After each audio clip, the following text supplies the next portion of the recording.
I should say not, she said, and then she went on picking a tea leaf off the tip of her tongue. Up until now, it's just been Bertie's story. He told it to me so often that I almost feel I was there when it happened. But from now on, it's my story too. What about the white lion? I had to know. Did he find the white lion? Did he keep his promise? The old lady seemed suddenly clouded with sadness. You must remember, she said, putting a bony hand on mine, that true stories do not always end as we would wish them to. Would you like to hear the truth of what happened? Or shall I make up something just to keep you happy? I want to know what really happened. Then you shall, she said. She turned from me and looked out of the window again at the butterfly lion, still blue and shimmering on the hillside. While Bertie was growing up on his farm in Africa with his fence all around, I was growing up here in Strawbridge in this echoing cold cavern of a house with its deer park and its high wall all around. And I grew up for the most part alone. I too was an only child. My mother had died giving birth to me, and my father was rarely at home. Maybe that's why the two of us, Bertie and I, got on so well from the first moment we met. We had so much in common from the very start. Like Bertie, I scarcely ever left the confines of my home, so I had few friends. I didn't go to school either, well, not to start with. I had a governess instead called Miss Tulips. Everyone called her No Lips because she was so thin-lipped and severe. She moved around the house like a cold shadow. She lived on the top floor, like Cook and like Nanny. Nanny Mason, bless her heart, brought me up and taught me all the do's and don'ts of life, like all good nannies should. But she was more than just a nanny to me. She was a mother to me, and a wonderful one too. The best I could have had. The best anyone could have had.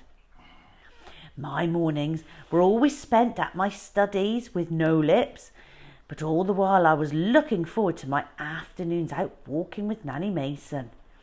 Except on Sundays, when I was allowed to be on my own all day.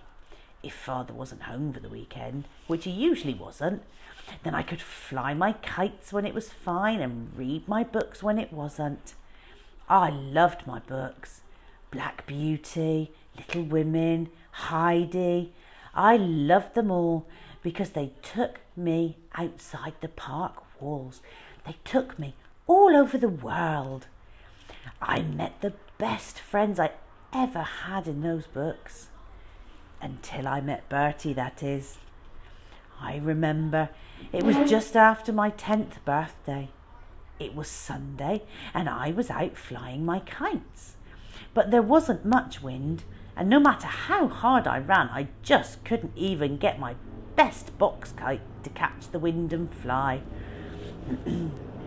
I climbed all the way up Wood Hill looking for wind, and there at the top I found it at last, enough to send my kite soaring. But when the wind gusted and my kite swirled away crazily towards the trees, I couldn't haul it back in time. It caught on a branch and stuck fast. In a high elm tree amongst the rookery, the rooks flew out cawing in protest while I tugged at my line, crying in my fury and frustration. I gave up, sat down and howled. That was when I noticed a boy emerging from the shadow of the trees. "I'll get it down for you," he said, and began to climb the tree. "Easy as you like." He crawled along the branch, reached out and released my kite.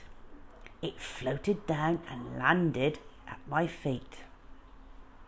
My best kite was torn and battered, but at least I had it back. Then he was down the tree, standing in front of me. "Who are you? What do you want?" I asked.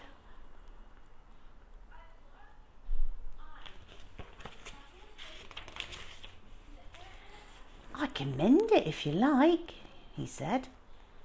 "Who are you?" I asked again. "Bertie Andrews," he replied.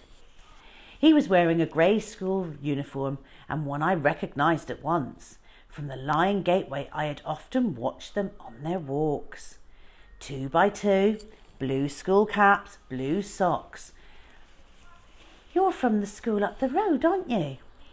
I said. "You won't tell anyone, will you?" His eyes wide with sudden alarm. I saw then that his legs were scratched and bleeding. "Been in the wars, have you?" "I've run away," he went on, "and I'm not going back, not ever." "Where are you going?" I asked him. He shook his head. "I don't know. In the holidays I live at my auntie's in Salisbury, but I don't like it there." "Haven't you got a proper home?" "Course I have," he replied. "Everyone has. But it's in Africa." The whole afternoon we sat together on Wood Hill and he told me all about Africa, about his farm, about his waterhole, about his white lion, and how he was somewhere in France now in a circus, and how he couldn't bear to think about him. "But I'll find him," he said. "I'll find him somehow." To be honest, I wasn't sure how much I really believed about this white lion. I just didn't think lions could be white. "But the trouble is," he went on, "even when I do find him, I won't be able to take him home to Africa like I always wanted to." "Why not?" "Because my mother died." He looked down and pulled at the grass beside him. "She had malaria, but I think she really died of a broken heart." When he looked at me, his eyes were swimming with tears. "You can, you know. Then my father sold the farm and married someone else. I never want to go back. I never want to see him again, never." I wanted to say how sorry I was about his mother, but I couldn't find the right words to say it. "You really live here, do you?" he said. "In that big place? It's as big as my school." I told him then what little there was to know of me. All about father being away in London so much, about No Lips and Nanny Mason. He sucked at the purple clover as I talked, and when neither of us had anything more to say, we lay back in the sun and watched a pair of mewing buzzards wheeling overhead. I was wondering what would happen to him if he got caught. "What are you going to do?" I said at last. "Won't you get into trouble?" "Only if they catch me." "But they will. They're bound to in the end. You've got to go back before they miss you." After a while he propped himself up on his elbow and looked down at me. "Maybe you're right," he said. "Maybe they won't have missed me yet. Maybe it's not too late. But if I go back, can I come back again? I can face it if I can come again. Would you let me? I'll mend your kite, I really will." And he gave me a smile so melting I couldn't refuse him. So it was arranged. He would meet me under the big wych elm on Wood Hill